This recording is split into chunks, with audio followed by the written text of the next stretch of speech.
आ गया सर।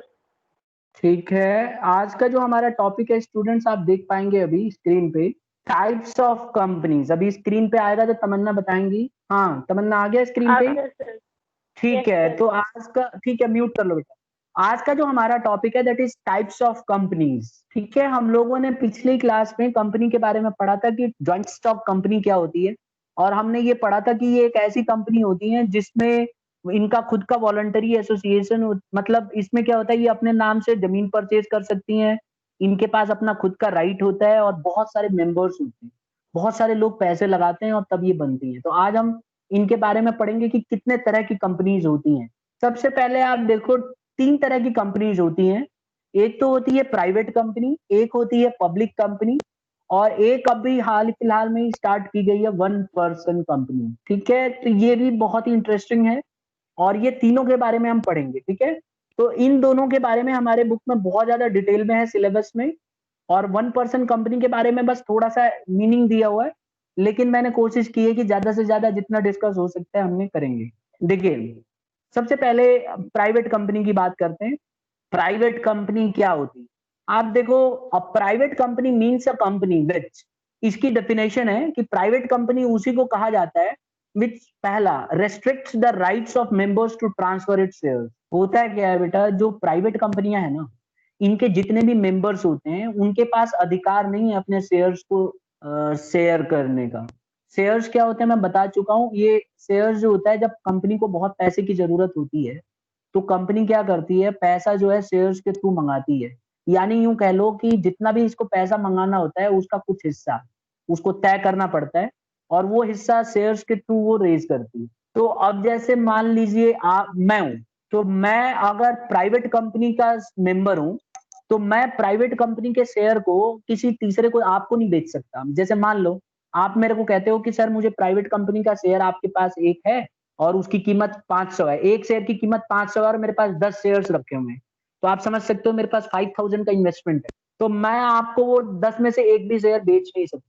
तो यही इसकी खास बात है कि प्राइवेट कंपनी के जो शेयर्स होते हैं, जो भी उसके मेंबर होंगे वो मेंबर इन शेयर्स को बेच नहीं सकते, ट्रांसफर नहीं कर सकते। दूसरा, has a minimum of 2 and maximum of 200 members.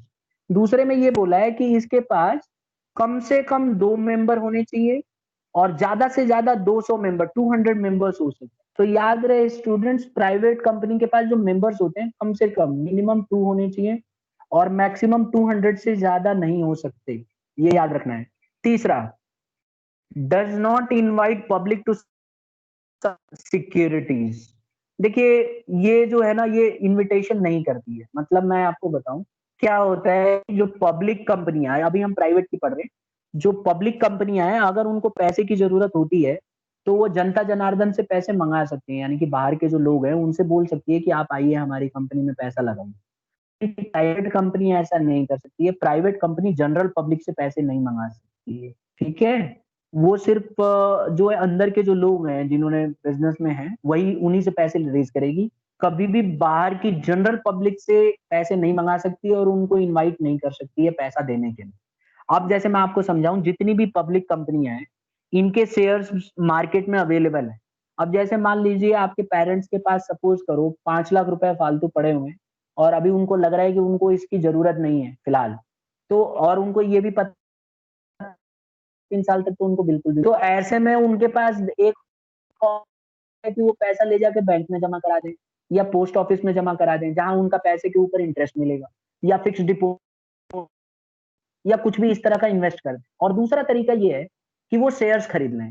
Shares में क्या होता है, हर एक शेयर होता है जैसे रुपए होते हैं ना, ऐसी कंपनी ने अपने शेयर बनाए होते हैं और हर एक शेयर का एक रेट होता है स्टेज पे, और जैसे जैसे उसकी डिमांड बढ़ती है शेयर के रेट बढ़ते हैं। तो अगर आप उस शेयर कीमत धीरे धीरे बढ़ती जाएगी और आप वो शेयर्स जब मन करे मार्केट में बेच सकते हो, ट्रांसफर कर सकते हो। तो ये काम सिर्फ पब्लिक कंपनी कर सकती है। एग्जाम्पल के, मान लो किसी पब्लिक कंपनी सर को आपकी एक आवाज लाख कट रही दस है लाख बार बार।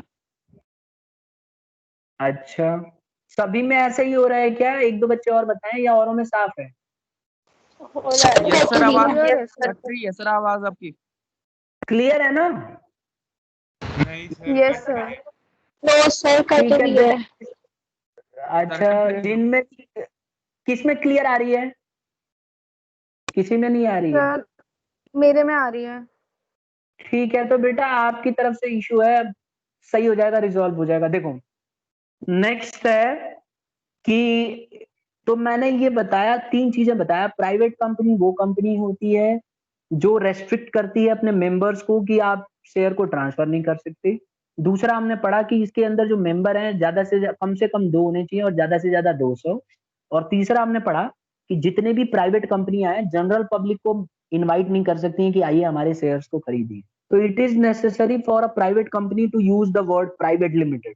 ये जो लास्ट लाइन आप देख रहे हो ना, प्राइवेट कंपनियों को बड़ा बहुत ही इंपॉर्टेंट है कि वो प्राइवेट लिमिटेड वर्ड यूज करें। प्राइवेट लिमिटेड वर्ड का मतलब है जब भी वो अपनी कंपनी का नाम लिखते हैं तो वो प्राइवेट लिमिटेड लगाएं अपने नाम के आगे, तभी जाके उनकी कंपनी जो है प्राइवेट कंपनी मानी जाएगी।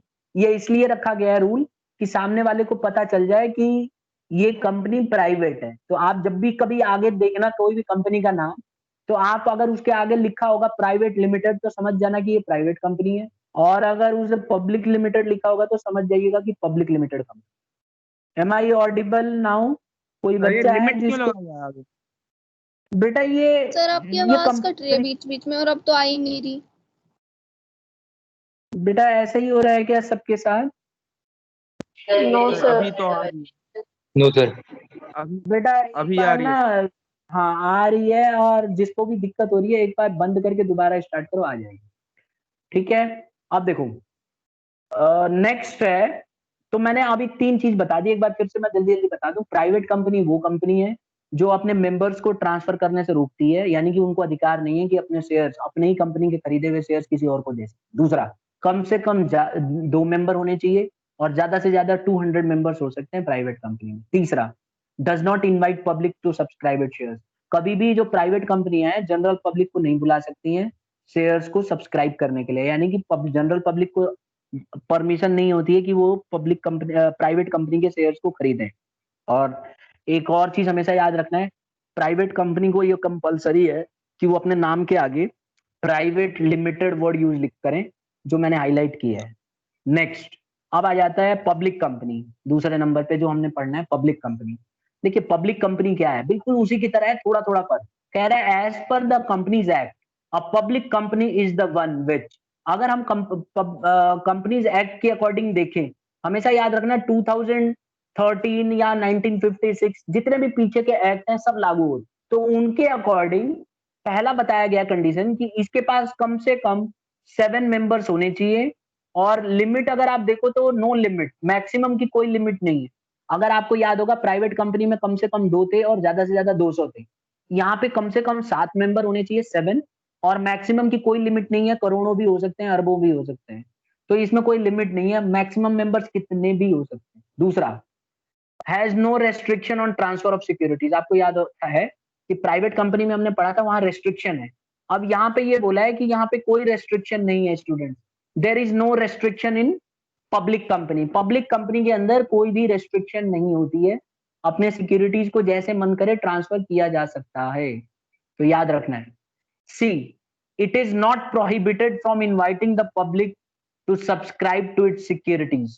कहा गया है कि ये प्रोहिबिशन नहीं है, यानी कि कोई भी कंपनी जो है ये जनरल पब्लिक को बोल सकती है कि आप आइए शेयर्स खरीदिए। तो इसको कोई रुकावट नहीं है, इसको कोई रोकने वाला, रोक टोक करने वाला नहीं है। तो अगर ये कंपनी अगर चाहती है कि जनरल पब्लिक पैसा आके लगाए खरीदे, तो जनरल पब्लिक आके कोई भी शेयर्स खरीद सकते हैं। आप, मैं, कोई भी शेयर्स खरीदने का हकदार है। जैसे आपके पेरेंट्स के पास अगर मान लीजिए शेयर्स में इन्वेस्ट करना चाहते हैं, तो वो पब्लिक कंपनी के शेयर्स कभी भी खरीद सकते हैं। Is it clear? और last, public company should use word public limited. ये लास्ट वाली लाइन देखो, लास्ट में हाईलाइट किया हुआ है ब्लैक कलर से, कह रहा है the public company should use the word public limited after its name.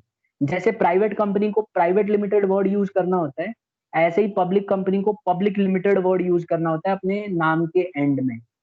तो आई होप सबको क्लियर हो गया होगा। समीर, मेरी आवाज क्लियर आ रही है? यस सर आ रही है। बीच में कहीं भी नहीं अटक? नहीं सर अब नहीं अटक रही। ठीक है, अब हम देखो नेक्स्ट आ जाते हैं, म्यूट कर लो। नेक्स्ट आ जाते हैं प्रिविलेजेस। देखिए privileges of private company against public company. अगर देखा जाए तो प्राइवेट कंपनी के प्रिविलेज क्या है? क्या इसको एडवांटेज है पब्लिक कंपनी के मुकाबले?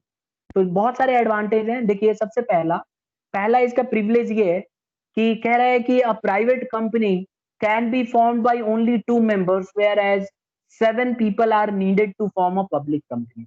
अगर मान लो कोई प्राइवेट कंपनी बनाना है तो सिर्फ 2 लोग ही बना 2 मेंबर की जरूरत होती है, लेकिन अगर हम पब्लिक कंपनी की बात करें तो इसमें कम से कम 7 पीपल की जरूरत पड़ेगी, जो कि सब मुश्किल है।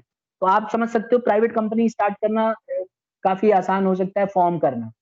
दूसरा, there is no need to issue a prospectus as public is not invited to subscribe to the shares of a private company. देखो मैं सबसे पहले ये बता दूं प्रोस्पेक्टस क्या होता है, क्योंकि कई बच्चों को यही कंफ्यूजन हो जाएगा कि प्रोस्पेक्टस होता क्या है।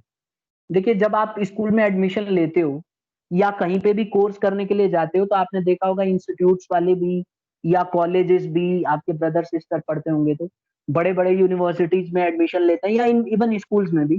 तो स्कूल्स या कॉलेजेस जो है प्रोस्पेक्टस आपको देते हैं, जिसके अंदर उन्होंने पूरा लिखा होता है कि हमारे पास ये सुविधाएं हैं, स्विमिंग पूल है, क्लासेस इतनी बड़ी बड़ी है, स्मार्ट क्लास की सुविधा दे रहे हैं, प्लेग्राउंड बहुत बड़ा है, ये जो है मैचेस खेलने की सुविधाएं दे रखी हैं। कॉलेजेस में आपने अक्सर देखा होगा इस तरह से प्रोस्पेक्टस, तो उसको बोलते हैं प्रोस्पेक्टस। प्रोस्पेक्टस बेसिकली क्या है?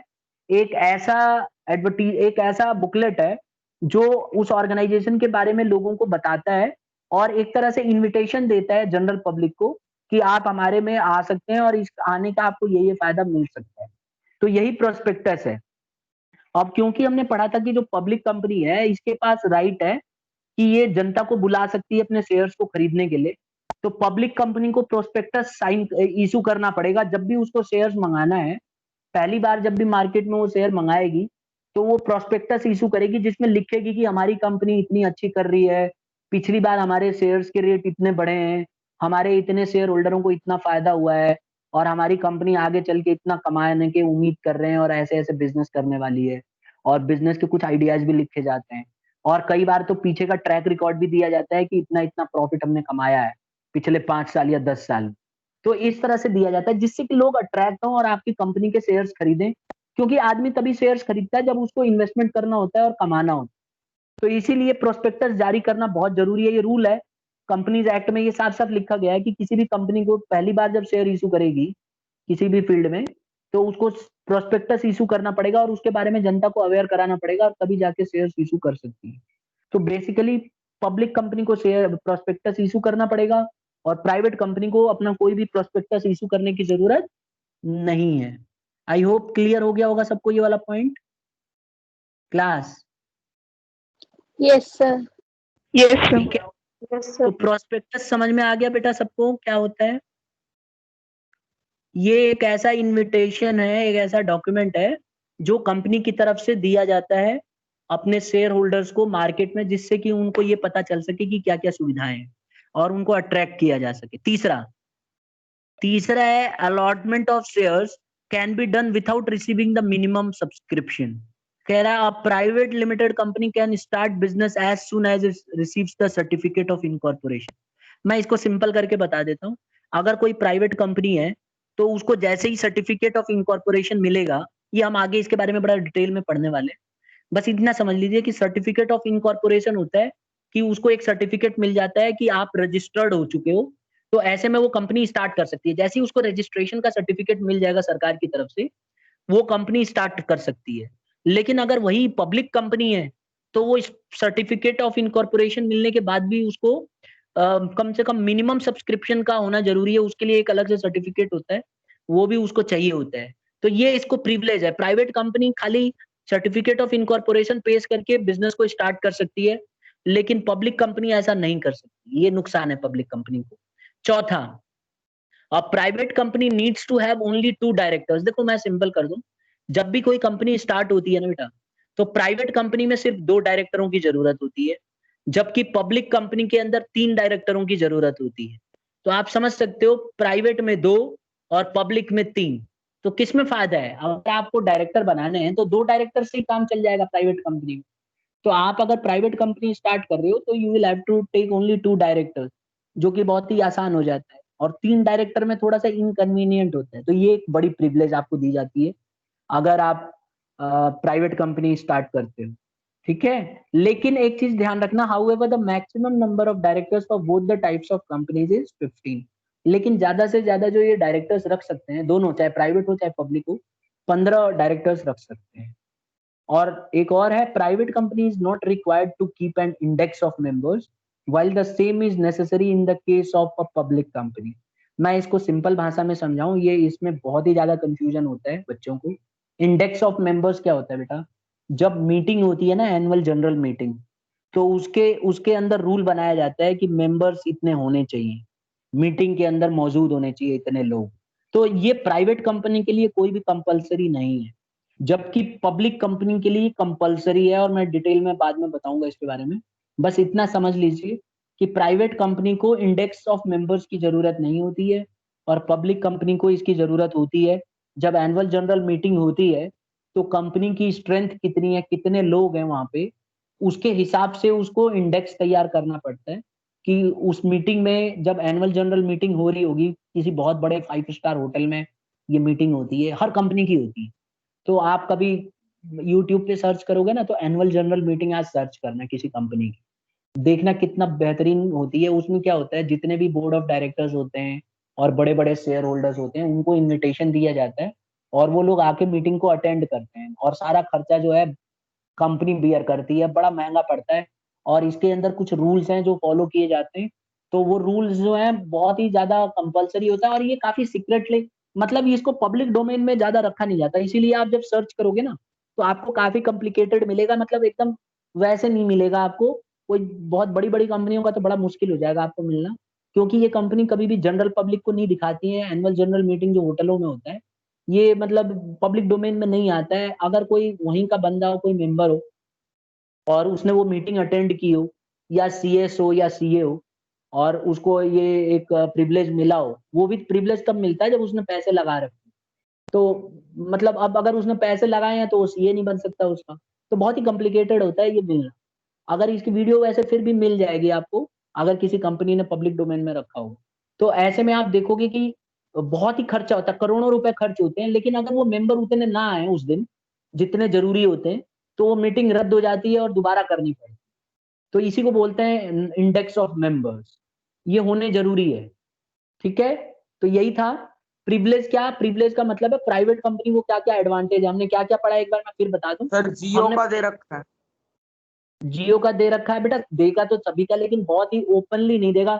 कुछ जो उसके मिनट्स होंगे ना स्टार्टिंग के और बीच में, थोड़ा बहुत ऐसे देगा, एडिटिंग करके देगा वो, मतलब लाइव नहीं देने वाला। ये मैं बता देता हूँ क्लियर कट। किसी ने अपलोड किया सर होगा। हाँ, स्ट्रीम किया है सर लाइव। चलो अगर किया है तो बहुत अच्छी बात है, फिर आप देख हाँ सर, लीजिएगा, आपको समझ सैमसंग वगैरह का नहीं है, एप्पल हम्म। सैमसंग का नहीं, जियो का चलो दे। देखो, ऐसा है ना, एनुअल जनरल मीटिंग नहीं होगी, वो छोटी मोटी मीटिंग होगी। और अगर है भी तो अच्छी बात है, मतलब देखो आजकल तो हर चीज अवेलेबल है नेट पे। लेकिन अगर मिल जाए तो बहुत अच्छा, हमें देखने को मिल जाएगा कि होता कैसा है। ठीक है। तो आप देख सकते हो, ऐसे अवेलेबल हैं, लेकिन बहुत ही जो टॉप क्लास कंपनी है वो जल्दी रखना नहीं चाहती, और अपनी जो छोटी मोटी मीटिंग है वही रखते हैं वो लोग। बाकी जो ऐप क्योंकि इससे क्या होगा, जो आपके कंपटीटर है उनको पता, और ये कोई कंपनी नहीं चाहेगी, सीक्रेसी तो रखना चाहेगी ना कंपनी। तो इसीलिए वो लोग अपना क्यों डिस्कशन बाहर बाहर के लोगों को बताने देंगे, क्योंकि ये तो सही नहीं रहता है। तो इसीलिए उसमें आप देखोगे उस तरह का डिस्कशन नहीं होगा, वो जनरल डिस्कशन वाला ही क्लिपिंग होगी। आगे बढ़ जाते हैं। मैं ये कह रहा था इसके क्या क्या प्रिविलेजेस है प्राइवेट कंपनी के पब्लिक कंपनी के मुकाबले। तो मैंने ये बताया, प्राइवेट कंपनी में 2 मेंबर होने चाहिए, पब्लिक में 7 होने चाहिए होते हैं। दूसरा हमने पढ़ा कि इसमें प्रोस्पेक्टस इशू करना पड़ता है पब्लिक को, जबकि प्राइवेट कंपनी में प्रोस्पेक्टस की जो है कोई जरूरत ही नहीं है। तीसरा हमने पढ़ा कि सर्टिफिकेट ऑफ इनकॉर्पोरेशन लेने के बाद प्राइवेट कंपनी स्टार्ट हो सकती है, लेकिन पब्लिक कंपनी के लिए ये सुविधा नहीं है। चौथा हमने पढ़ा कि प्राइवेट कंपनी को 2 डायरेक्टर रखने होते हैं, जबकि पब्लिक कंपनी को कम से कम 3 रखने पड़ेंगे, ये नुकसान है। हालांकि मैक्सिमम डायरेक्टर्स दोनों में 15-15 होंगे। फिर लास्ट जो हमने पढ़ा कि एक प्राइवेट कंपनी जो है, इसको इंडेक्स ऑफ मेंबर्स रखने नहीं रखने पड़ते, लेकिन पब्लिक कंपनी को रखने पड़ते हैं। और प्राइवेट, ये इंडेक्स नंबर क्या, मैंने इंडेक्स ऑफ मेंबर्स क्या मैंने बताया, मैंने कहा कि जब भी एनुअल जनरल मीटिंग होती है, हर कंपनी को एनुअल जनरल मीटिंग करनी पड़ती है हर साल। ठीक है। तो उसमें जब भी वो मीटिंग होगी तो उसको उतने मेंबर जितने चाहिए होते हैं रूल के अकॉर्डिंग, उतने अगर नहीं होंगे तो वो मीटिंग रद्द हो जाएगी और दोबारा करनी पड़ेगी। तो ये पब्लिक कंपनी को करना ही पड़ता है और प्राइवेट कंपनी थोड़ा इससे बच जाती है। अब सबसे लास्ट और सबसे एक्साइटिंग, 1% कंपनी। अब देखिए 1% कंपनी क्या है, जैसा कि नाम है इसका 1% company, OPC. OPC means a company with only 1% as its members. देखिए इसको गवर्नमेंट ऑफ इंडिया ने अभी स्टार्ट किया है। अगर आप देखो 1% कंपनी जो है ये ओनली 1% एज इट्स मेंबर, जब 2013 का एक्ट आया ना बेटा, तो तब से ये स्टार्ट की गई है। इसकी डेफिनेशन में दिया गया है कि 1% कंपनी के अंदर वही एक ही मेंबर इसका होगा सिर्फ, तो सिर्फ एक ही मेंबर इसका 1% हो सकता है according to section 3 subsection 1 of Indian companies act 2013। अब देखो इसके कुछ कैरेक्टरिस्टिक्स हैं जो आपकी बुक में बहुत कम है, लेकिन मैं फिर भी इसको डिस्कस करना चाहूंगा जिससे कि आपको कंसेप्ट क्लियर हो जाए अच्छे से। कुछ चीजों का ध्यान रखना है कि 1% कंपनी की खास बात क्या है। देखो सबसे पहले इसमें खास बात ये है बेटा कि इसकी थोड़ी साइज बढ़ा देता हूं मैं, ये देखिए यहाँ पे क्लियर हो जाएगा। इसमें बोला है कि सबसे first point, only natural person who is an Indian citizen and resident of India. कह रहा है कि ये 1% कंपनी में सरकार ने 2013 जो एक्ट आया है उसमें साफ साफ लिखा है कि इसके अंदर बेटा इंडियन सिटीजन का होना जरूरी है, और एक और चीज साफ साफ बोली है कि वो रेजिडेंट ऑफ इन इंडिया ही होना चाहिए, यानी कि यही भारत में ही रह रहा होना चाहिए। ऐसा ना हो कि है तो इंडिया का सिटीजन लेकिन रह रहा है अमेरिका में, यूके में, ऐसा आदमी जो है 1% कंपनी के अंदर नहीं स्टार्ट कर सकता। अब आप देखो इसको एलिजिबल क्या माना गया है, कह रहे हैं shall be eligible to incorporate a 1% company. वही आदमी 1% कंपनी स्टार्ट कर सकता है जो भारतीय हो। दूसरा, shall be a nominee for a sole member of 1% company. Nominee होना चाहिए, यानी कि इसी के नाम पे वो कंपनी चलनी चाहिए। ऐसा नहीं है कि अपना नाम से दूसरे को नॉमिनी बना रखा है, ऐसा नहीं होना चाहिए। दूसरा, अच्छा रेजिडेंट इन इंडिया आपको पता होगा, आपने सोशल साइंस में पढ़ा हुआ है, रेजिडेंट इन इंडिया किसको बोलते हैं। अगर रेजिडेंट इन इंडिया का मतलब है भारत में रह रहा है, लेकिन ऐसा नहीं है कि जिस समय कंपनी खोला है उसी दिन आके और भारत में रह रहा हो और बोलेगा बड़े स्टाइल से कि मैं 1% कंपनी बनाना चाहता हूँ। गवर्नमेंट ऑफ इंडिया बोलेगी अच्छा बेटा कितने दिन से है यहाँ पे इंडिया में तू, तो वो बोलेगा कि कम से कम मैं जो है 182 डेज इंडिया में रहना चाहिए कैलेंडर ईयर में। तो अगर वो 182 डेज से रह रहा है इंडिया में, तब तो जाके उसको 1% कंपनी का अलाउ किया जाएगा, अदरवाइज उसे 1% कंपनी में अलाउ नहीं किया जाएगा। तो इस रेजिडेंट इन इंडिया का मतलब यह है कि कम से कम 182 दिन से रह रहा हो। Is it clear to everybody class? Yes, yes sir. Sir, yes तो सर। अभी तक हमने ये पढ़ा बेटा कि 1% कंपनी एक ऐसी कंपनी है जिसमें एक ही आदमी इसको चला सकता है। नॉमिनी उसे खुद होना पड़ेगा। नॉमिनी का मतलब है कोई भी चीज उसका, जो भी दौलत होगी, जो भी पैसा होगा उसके नाम पे होनी चाहिए वो। और दूसरा बोला है कि अगर वो रेजिडेंट है इंडिया का तो कम से कम 182 दिन भारत में ही रह रहा होगा लगातार। दूसरा, no person shall be eligible to incorporate more than 1% company और become a nominee in more than one such company. कह रहा है एक, जैसे मान लो मैंने अगर 1% कंपनी स्टार्ट कर दी, तो अगर मैं 1% कंपनी स्टार्ट कर देता हूं तो मैं दूसरी 1% कंपनी का मेंबर नहीं बन सकता, यानी मैं एक ही कंपनी स्टार्ट कर सकता हूं। वो तो मैंने शुरू में डेफिनेशन में ही बता दिया था कि 1%, नाम से ही क्लियर है 1% कंपनी। मेरे नाम से एक बार 1% कंपनी ले लिया तो मैं दूसरा कंपनी नहीं खोल सकता। ठीक है, जैसे आप देखोगे बड़ी बड़ी कंपनियों में कई लोग जो है 3-3 4-4 कंपनियों के मालिक होते हैं, तो ऐसा इसमें नहीं हो सकता है। तीसरा, where a natural person being a member of 1% company in accordance with this rule becomes a member in another such company by virtue of being nominee in that 1% company shall meet the eligibility criteria and specified in sub rule 2 within a period of 182 days।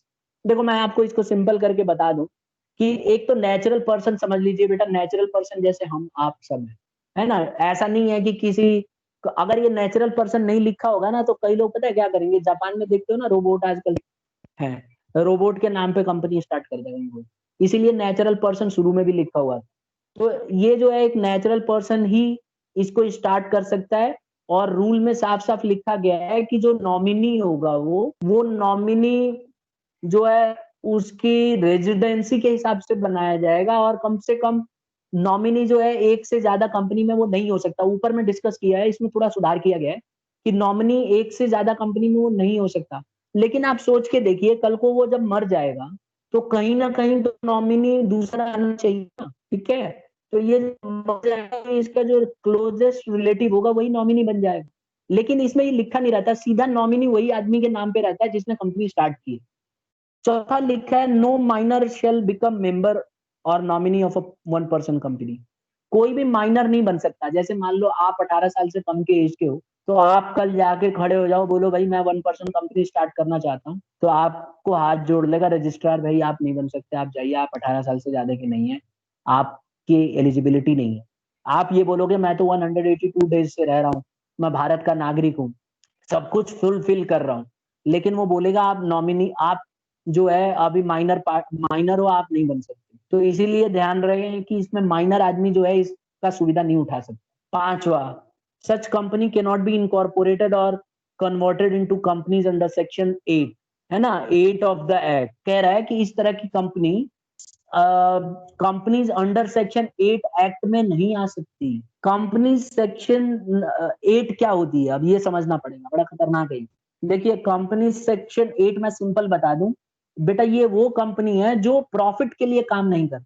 अब आप कहोगे sir ऐसे कैसे हो गया, sir profit के लिए तो आपने पढ़ाया था कि जो जितनी भी कंपनियां सब प्रॉफिट के लिए काम करती हैं। बेटा जो हमारा जो सेक्शन 8 है उसमें साफ साफ कहा गया है कि ऐसे भी आप कंपनी स्टार्ट कर सकते हो जो प्रॉफिट के लिए काम नहीं करती, जो नॉन प्रॉफिट के लिए काम करती है, जिनका उद्देश्य प्रॉफिट कमाना नहीं है, ठीक है। तो ऐसी कंपनियों को हम सेक्शन 8 कंपनीज कहते हैं। तो अगर बुक वाला कह रहा है कि अगर कोई मान लो 1% कंपनी है और वो कल को बोले कि हम सेक्शन 8 में चले जाएं, तो वो कंपनी ऐसा नहीं कर सकती है, कभी भी ऐसा नहीं कर पाएगी, ठीक है। उसको परमिशन ही नहीं दी जाएगी सेक्शन 8 कंपनी बनने की। अब आप देखो जैसे टाटा कंपनी, आपको पता है टाटा कंपनी बहुत पैसा है। आप देखो मुकेश अंबानी तीसरे चौथे नंबर पे दौड़ लगी हुई है, कभी एलन मस्क को हरा दे रहा है, कभी उससे हार जा रहा है, ये ऊपर नीचे हुए जा रहा है 10-12 दिन से। तो अभी आप ये देखो कि ये जो है टाटा का कहीं दूर दूर तक नंबर नहीं है, जबकि सबको पता है कि टाटा कंपनी के पास बहुत पैसे हैं और टाटा बहुत ज्यादा आगे है। लेकिन फिर भी उसको रैंकिंग क्यों नहीं दी जाती? क्योंकि बेटा वो not for profit organisation section 8 में आता है, उसमें नहीं तो टाटा इस समय दुनिया का सबसे बड़ा अमीर आदमी बन जाता। लेकिन ऐसा नहीं हो सकता है, क्यों? क्योंकि ये प्रॉफिट के लिए कंपनी कमाती नहीं है, सेक्शन 8 के अंदर में आती है। तो इस तरह की कंपनी को हम लिस्टिंग नहीं कर सकते। Is it clear? तो पता चला कल को कोई 1% कंपनी स्टार्ट कर देता है और सेक्शन 8 कंपनीज में आ जाता है, तो फिर गड़बड़ हो जाएगी। इसीलिए इसमें रूल में साफ साफ लिखा है कि ऐसा आप नहीं कर सकते। और सबसे लास्ट है 6th वाला, सच company can not carry out non banking financial investment. इस तरह की जो कंपनियां हैं नॉन बैंकिंग इन्वेस्टमेंट जो है कैरी नहीं कर सकती, ठीक है, नॉन फाइनेंशियल इन्वेस्टमेंट नहीं कर सकती, यानी कि आप सिंपल समझ लो कि प्रॉफिट के लिए काम करती है, ठीक है। और एक और सबसे लास्ट, ये देखो आप, no company can convert voluntary into a kind of company unless 2 years have expired from the date of incorporation of 1% company except threshold limit paid up share capital is increased beyond 50 lakh or its average annual turnover during the relevant period exceeds 2 crore।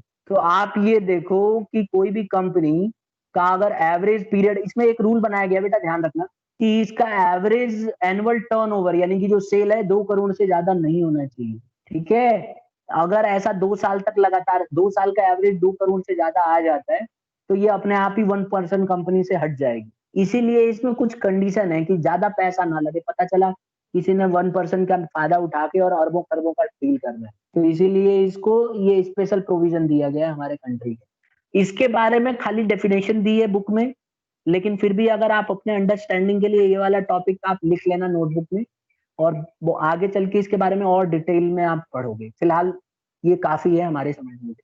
तो मैं एक बार इसको recap कर दूं बेटा फिर से।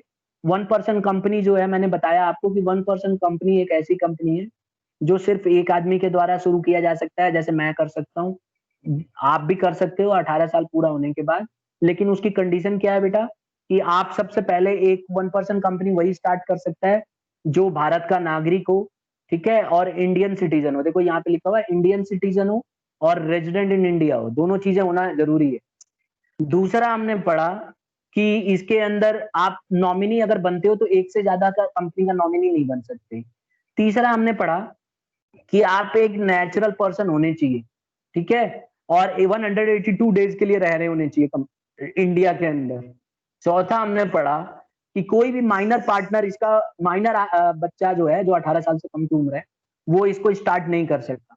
पांचवा हमने पढ़ा कि इस तरह की जो 1% कंपनी है, 1% कंपनी कभी भी सेक्शन 8 कंपनी नहीं बन सकती।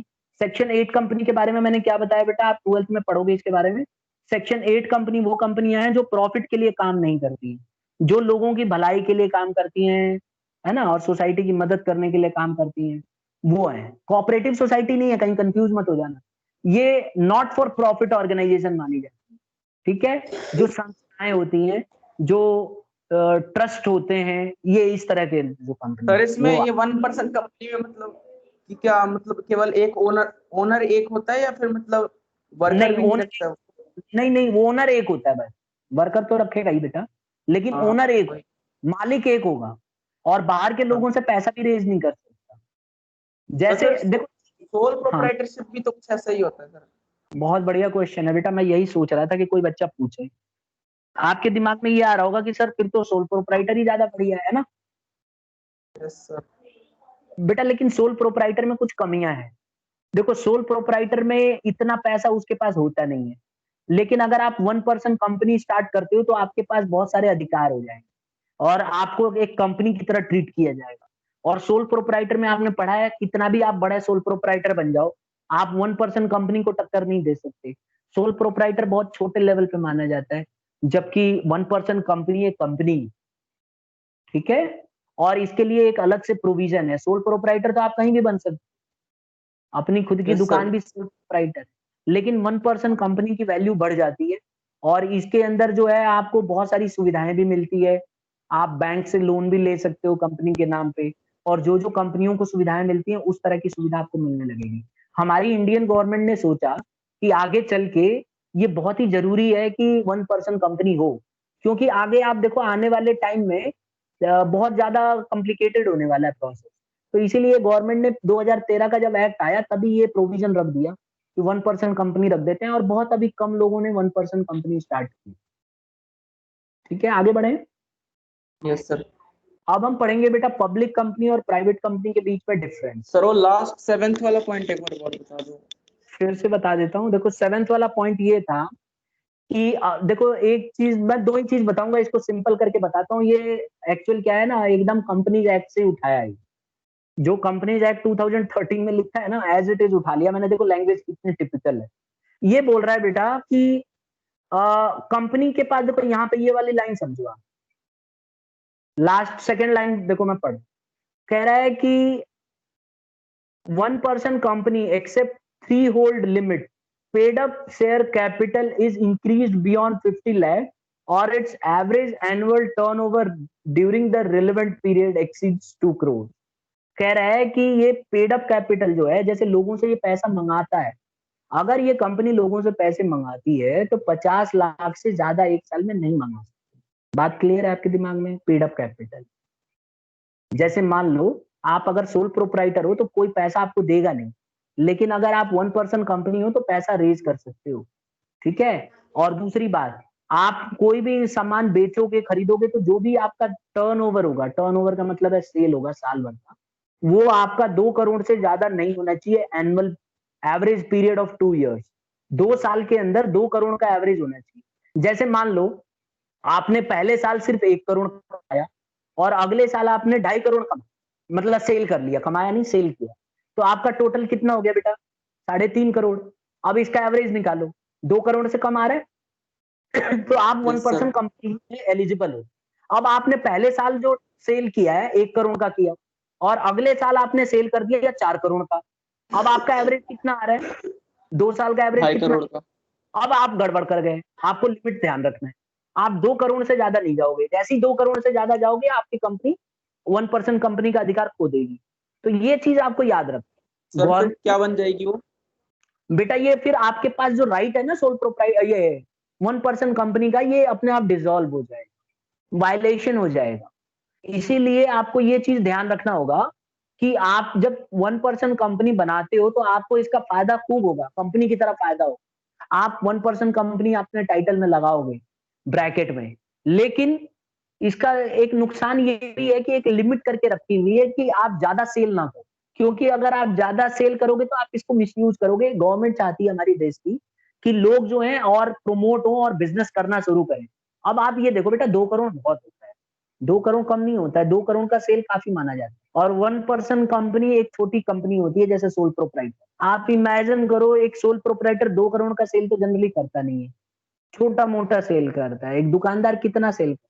तो इसीलिए एक लिमिट रखी गई। आप देखोगे बड़े बड़े जो मॉल्स होते हैं ना, वो कई कई करोड़ का सेल करते हैं, तो इसीलिए वो कंपनी होती है। लेकिन अगर वो कम करेगा तो 1% कंपनी भी हो सकता है। बस आप ये याद रखो कि 1% कंपनी की एक लिमिटेशन है, वो ये है कि एवरेज टर्नओवर 2 साल का 2 करोड़ से ज्यादा नहीं होना चाहिए। और दूसरा, कभी भी 1 साल के अंदर 50 लाख से ज्यादा पैसा वो दूसरे से नहीं ले सकता। Is it clear to you? Yes sir. अब आ जाते हैं पब्लिक कंपनी और प्राइवेट कंपनी। देखिए ये सब हम पढ़ चुके हैं, तो फटाफट इसको खत्म कर। पब्लिक कंपनी की खास बात क्या होती है, ये ऊपर वाली लाइन जरूर ध्यान रखना, ये वाली मैं दिखा देता हूँ हाईलाइट करके, ये वाला, ये नंबर ऑफ मेंबर्स। बेटा मेंबर देखो, पब्लिक कंपनी में कितने मेंबर हो सकते हैं बेटा? मिनिमम 7, मैक्सिमम कोई लिमिट नहीं। प्राइवेट कंपनी में आ जाओ, प्राइवेट कंपनी के मिनिमम मेंबर कितने होने चाहिए? 2, मैक्सिमम कितने होने चाहिए? 200। याद रखना, पहला डिफरेंस। दूसरा, डायरेक्टर्स। अगर आप देखो नंबर ऑफ डायरेक्टर्स, अगर ये वाला डायरेक्टर्स, अगर आप देखो पब्लिक कंपनी के अंदर कितने डायरेक्टर होने चाहिए बेटा? 3। प्राइवेट कंपनी के अंदर कितना होना चाहिए? 2। अगर इससे कम डायरेक्टर हैं तो आप पब्लिक कंपनी जो है मानी नहीं जाएगी। तो इसीलिए अगर आपको पब्लिक कंपनी फॉर्म करना है तो कम से कम आपको 3 डायरेक्टर लेके आने पड़ेंगे, ठीक है? और अगर प्राइवेट कंपनी है तो कम से कम 2 डायरेक्टर का होना जरूरी। तीसरा, इंडेक्स ऑफ मेंबर्स। देखिए जैसे कि मैंने आपको समझाया, पब्लिक कंपनी के अंदर इंडेक्स ऑफ मेंबर्स का होना जरूरी है, लेकिन प्राइवेट कंपनी के अंदर कोई जरूरी नहीं है। तो आपको जब एनुअल जनरल मीटिंग हो रही होगी पब्लिक कंपनी की, तो इसके अंदर टर्म्स कंडीशंस लागू होंगे, लेकिन प्राइवेट कंपनी में ऐसा कुछ नहीं है। Next, transfer of shares. क्या पब्लिक कंपनी के शेयर होल्डर ट्रांसफर कर सकते हैं? ठीक है, तो इसमें कोई रेस्ट्रिक्शन नहीं है, मतलब इनको कोई रुकावट नहीं है, रोक टोक नहीं है, ये ट्रांसफर कर सकते। यस, ट्रांसफर कर सकते हैं। ये बोला है, रेस्ट्रिक्शन नहीं है। और यहाँ पे बेटा रेस्ट्रिक्शन है का मतलब है ट्रांसफर नहीं कर सकते। नेक्स्ट, नेक्स्ट देखो, पब्लिक कंपनी जो है इनवाइट कर सकती है क्या पब्लिक को? आंसर है हाँ, देखो टिक लगा रखा है, हाँ ये इनवाइट कर सकती है। और प्राइवेट कंपनी जो है इनवाइट नहीं कर सकती, यानी कि जनरल पब्लिक को बुला नहीं सकती है पैसा लगाने के लिए। ये नहीं कह सकती कि हमारे शेयर्स को खरीद लो। ठीक है, आप देखो कि जितनी पब्लिक कंपनियां हैं, इतना पैसा क्यों होता है उनके पास? क्योंकि वो शेयर्स इशू करते हैं मार्केट में और लोग इनके शेयर्स को खरीदते हैं, पता है? और शेयर्स खरीदने से इनके पास अरबों खरबों रुपए आ जाते हैं, और इस पैसे का ये लोग इस्तेमाल करके और किसी भी बिजनेस में लगा सकते हैं और उससे बहुत ज्यादा अच्छा काम कर सकते हैं। आपको याद होगा मैंने पिछली क्लास में मतलब बताया था, एक प्रोजेक्ट पे काम कर रहा है एलन मस्क, जिसमें मैंने बताया था ना कि मेडिसिन के ऊपर कि आदमी के दिमाग में चिप लगा दी जाएगी, ये वो। तो उसके लिए उसने शेयर्स Yes, sir. इशू किए थे, तो बहुत सारे पैसे इकट्ठे हो गए हैं उसके पास, खरबों रुपए इकट्ठे हो चुके। अब वो पैसे को आराम से उस प्रोजेक्ट में लगा रहे हो। अगर मान लो हमारे जैसे और आपके जैसे या पार्टनरशिप से आप स्टार्ट करते, तो आपको 1 रुपया नहीं मिलता बाहर, आप रेज ही नहीं कर पाते। अगर आप पार्टनरशिप करते हो तो आपस में ही तो लोगे, आपस में कितना पैसा इकट्ठा करना। अच्छा, उसके बाद अनलिमिटेड लायबिलिटी, टेंशन इतनी। तो इसीलिए पब्लिक कंपनियों में बहुत फायदा होता है। कंपनी अपने नाम से बहुत सारा पैसा इकट्ठा कर लेती है और उस पैसे से पैसा बनाती।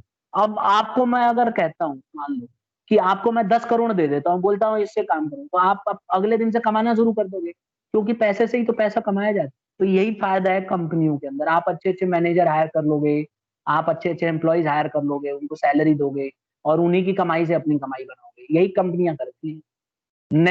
तो ये थे जो है हमारे डिफरेंसेस। अब हम इसको पढ़ लेते हैं, एक बार फिर से रिकॉल कर लेते हैं। सबसे पहले हमने मेंबर की बात करी बेटा। मेंबर जो है आप देखोगे इसमें मिनिमम 7 होते हैं, पब्लिक कंपनी में मैक्सिमम की कोई लिमिट नहीं है, प्राइवेट में मिनिमम 2 होते हैं, मैक्सिमम की कोई लिमिट नहीं है। अगर आप डायरेक्टर्स की बात करो तो पब्लिक कंपनी में 3 होते हैं, प्राइवेट में 2 ही होते हैं सिर्फ। इंडेक्स ऑफ मेंबर्स की बात करो तो ये कंपलसरी है, ये नॉट कंपलसरी है। ट्रांसफर ऑफ शेयर में अगर आप देखो तो ये अगर देखो कोई रेस्ट्रिक्शन नहीं है, प्राइवेट में रेस्ट्रिक्शन है। पब्लिक कंपनी जो है इनवाइट कर सकती है लोगों को और प्राइवेट कंपनी इनवाइट नहीं कर सकती। तो यही थी आज की हमारी क्लास में। और ये हमने 3 कंपनियों के बारे में पढ़ लिया है, प्राइवेट, पब्लिक और 1 पर्सन कंपनी। आपकी बुक में 1 पर्सन कंपनी में खाली डेफिनेशन दिया हुआ है और उसका कैरेक्टरिस्टिक्स मिल जाएगा, प्राइवेट बुक जो आपने रखी है तो उसको एक बार जरूर देख लीजिएगा। मैंने लगभग सभी कैरेक्टरिस्टिक्स डिस्कस कर लिया। तो मुझे कोई बच्चा कोई डाउट है तो अभी बताओ, अभी मैं डिस्कस कर सकता हूँ किसी भी टॉपिक में आपको जो समझ में ना आया हो या थोड़ा सा कंफ्यूजन हो। हाँ, किसी बच्चे को है डाउट? Any student? नहीं, ठीक है। सर हाँ बोलो। सर हाँ बोलो एक बेटा। बार जो ये एक बच्चा पहले गर्ल्स ने किसी ने बोला था, बोलो। सर हाँ जैसे जो न्यूज चैनल्स में आता है ना शेयर्स का रेट, वो सिर्फ पब्लिक में ही आता है, पब्लिक कंपनी का ही आता है। हाँ बेटा, पब्लिक कंपनी का ही आता है क्योंकि प्राइवेट कंपनी को तो शेयर्स इशू करने का परमिशन ही नहीं है। तो अगर देखो क्या होता है, मैं आपको समझाऊं। अब जैसे मान लो किसी कंपनी को शेयर इशू कर रखा है कंपनी ने, तो कंपनी जब पहली बार जैसे कंपनी देखती है कि मुझे कितना पैसा चाहिए, मान लो किसी कंपनी को 1 करोड़ चाहिए, तो पहले उसे तय करना पड़ता है कि मार्केट में कितना शेयर बेचना चाहिए, तो उसी के हिसाब से शेयर का डिसाइड करती है रेट। अब कई कई कंपनियां जब शुरू में शेयर इशू करती हैं तो एक शेयर 1,000 का भी रख सकती हैं।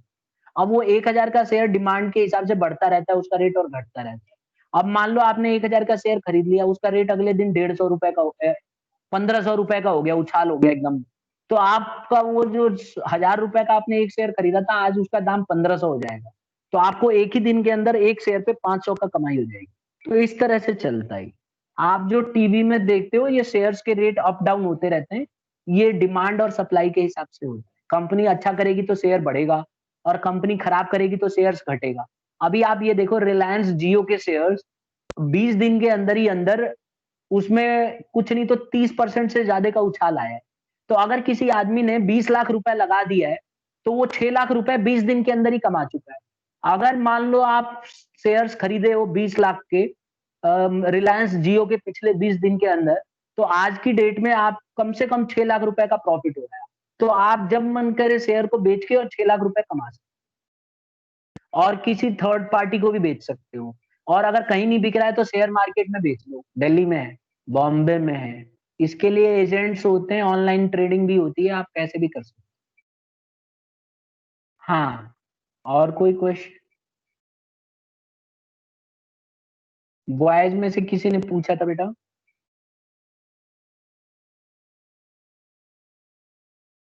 M I Audible?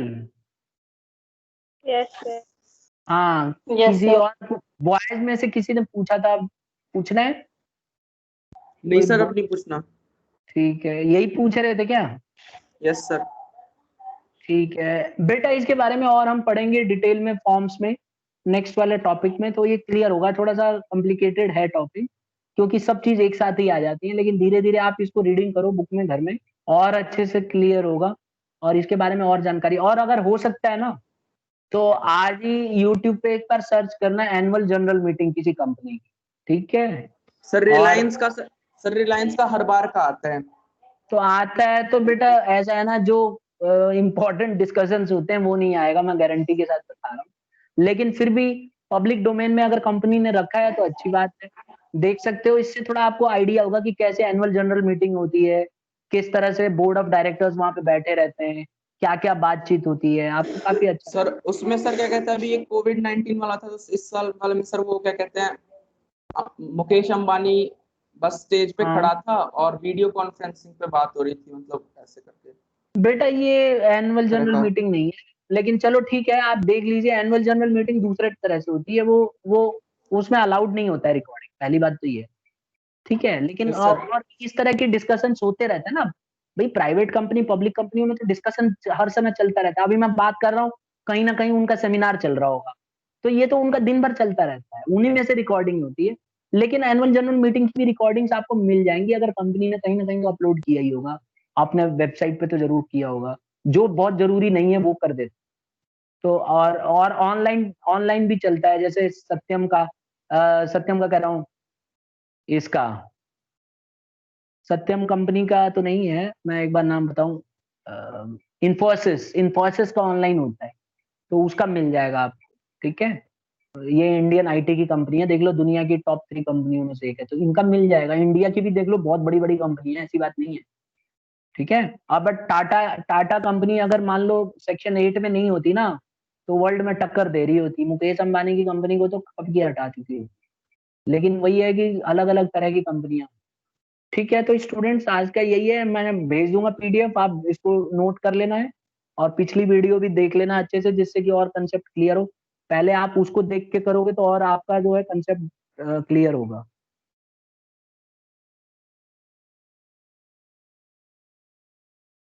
ठीक है। तो